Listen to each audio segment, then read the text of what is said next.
Hello. I came across a news story where Coca-Cola, yes, the Coca-Cola, produced some napkins for people on Delta Airlines, which were provided on Delta Airlines. I don't know if they were provided specifically for Delta Airlines, but they were handed out to passengers on Delta Airlines. Basically, Coca-Cola were trying to play Cupid and try to help some singles find love in the sky. What am I talking about? Well, I'm going to scroll down on this news story, and you can see that people were given a napkin which said, "Because you're on a plane full of interesting people and hey, you never know." And below that, another part of it,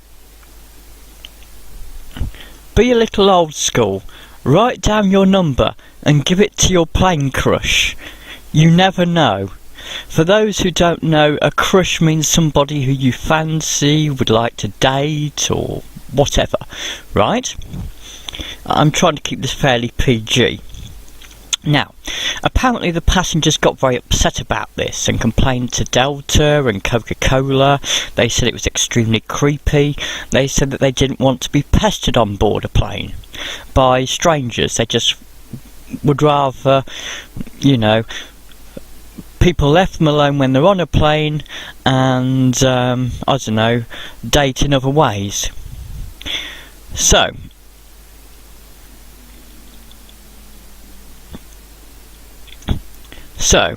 this is the question. Should this be allowed on the plane? Should people be left alone? Should romance be encouraged on a plane? And even more interestingly, how could this be done in an Islamic culture? Well, I tried to think of how this could be done in an Islamic culture. You see, for those who don't understand the original premise of this, many years ago, you might get somebody, a man might fancy a woman, and so he'd write his phone number or something on a piece of paper or something and pass it to somebody who would pass it to somebody else who would then pass it to the woman concerned. This might have apparently happened in the classroom, or it could have happened in a cinema, or I don't know, any other place. And this was perhaps how some men made their intentions known to women in the past, without actually talking to them directly. So, this is what they meant by a bit old school means how things were done in the past, okay? Right? But how could this be done in Islamic culture, I wondered? Well, I thought about this, and this is how I see it could be done. But it would be a bit more convoluted. You see, you would not be in a strict Islamic culture where the man is not allowed to approach the woman directly. What he could do is on the napkin, instead of putting his number down, he could put his name and the phone number of his parents. Then he could pass it to a flight attendant. A flight attendant could then contact a government agent, a government romance agency, which would, a government matchmaking service, which would then take the guy's name and the parent's phone number. Then they could phone up his parents and ask his parents if they approved of him dating another woman, dating a woman, or deciding if that woman might be suitable for marriage. Then, if his parents agreed, they could get in contact with the flight attendant. I'm assuming, by the way, that somehow communication is available on board, somehow, and that these flights are internal, within the country or something similar. Then the government matchmaking service could get in contact with the flight attendant and try and find the woman concerned.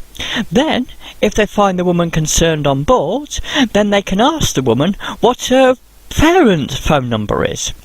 Then, and if she would be interested in meeting a man, that's someone on the plane but she is not allowed to know who it is, and could she provide, and if she is interested, could she provide her parent's phone number? Then, if she provides her parent's phone number, then her parent's phone number could then be provided to the flight attendant, who would then phone up the matchmaking service and provide the government matchmaking service with the woman's parents' phone number. Then the matchmaking service could get in contact with the woman's parents and provide them with the phone number of the man's parents. Then the woman's parents and the man's parents could phone each other and decide whether or not they thought there might be a potential match. If they were happy with this, they could then phone up one of them could phone up the government matchmaking. They could both phone up the government matchmaking service, both confirm that they're happy for the to go ahead, for them to meet each other. Then the matchmaking service would phone up the flight attendant on board the plane and then let the woman know that both their parents had agreed to it. So then they could meet on board the plane. But how is this possible if, for example, it's for example a segregated plane where men are only allowed in one part and women are only allowed in another part? Well, the flight attendant could then move the seats so that they can sit as close to each other as possible, while still being part of the correct gender specified section. So, for example, let's supposing that men have to be at the front of the plane and women have to be at the back of the plane. You would move the man to the furthest seat back possible, and you would then move the woman to the nearest seat front possible, so that although she was in the female section and he was in the male section, they were actually next to each other, one behind the other. Right? So then they could then sit one in front, one in behind the other, with the woman, as I said, in the nearest to the front of the male section, of the female section, sorry, my apologies, of the female section, and the man being as far back as possible in the male section, having moved other passengers to arrange this. Then they could sit one behind each other, turn their head rounds and talk, and decide whether they want to take it any further or not.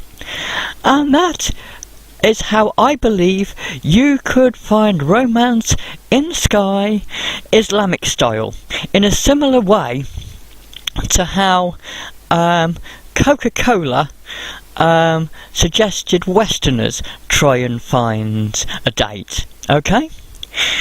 Controversial, maybe funny, but what do you think, guys? I hope you enjoyed the video, and bye.